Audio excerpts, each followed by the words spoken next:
Hello, तुम्हा सर्वांना पुन्हा एकदा खूप जास्त गुड मॉर्निंग.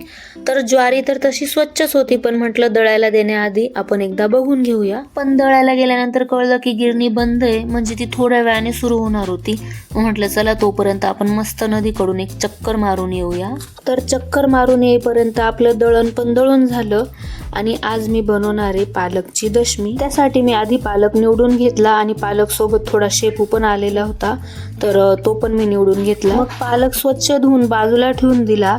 त्यानंतर मग मिक्सरच्या भांड्यामध्ये लसूण, हिरवी मिरची आणि जिरं टाकून दळून घेतलं. आणि मग इकडे पालक शिजायला ठेवला आणि पालक शिजेपर्यंत कोथिंबीर आणि शेपू चिरून घेतला.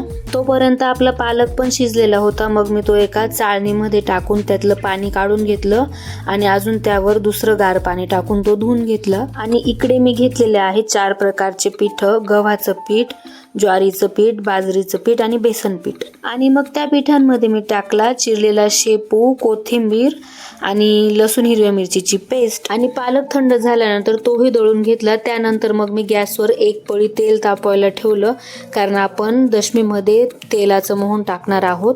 आणि तेल तापेपर्यंत मी पिठामध्ये टाकली थोडीशी ओवा, मग थोडंसं मिक्स केलं, मग टाकलं मीठ आणि मग दळलेला पालक टाकला. आणि मग इकडे आपलं तेल पण तापून गेलं. त्यानंतर मग मी कडकडीत तेल त्या पिठामध्ये टाकून घेतलं.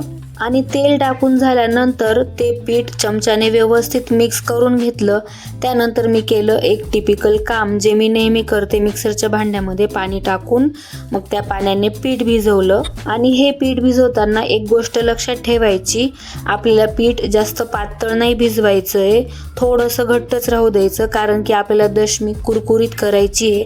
आणि याच पिठाच्या आपण पुऱ्या पण करू शकतो. तर पीठ भिजवून झालं आणि पीठ भिजवून झाल्यानंतर गॅसवर मी तवा तापायला ठेवून दिला. आणि तवा तापेपर्यंत मी इकडे दशम्या लाटायला घेतल्या.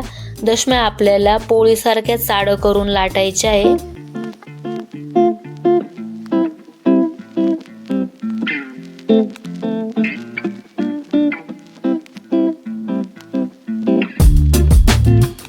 आणि दशमी करता करता माझं अचानक मम्मीकडे लक्ष गेलं. ती मला काहीतरी सांगत होती, पण ना तिच्या बोलण्याकडे माझं लक्ष नव्हतं. तर असो, आपण दशमीकडे कॉन्सन्ट्रेट करूया. तर दशमी पण लाटून झाली आणि इकडे आपला तवा पण तापला. मग मी तेल टाकून व्यवस्थित दोघंही बाजूंनी दशमी शेकून घेतली. रंग तुम्ही बघू शकता किती छान आलाय. आणि दशमी खूप टेस्टी आणि खुसखुशीत झाली होती. तर आजचा हा छोटासा व्लॉग मी इथेच संपवते. लवकरच भेटू आपण पुढच्या छोट्याशा मिनीशा व्लॉगमध्ये. तोपर्यंत बाय.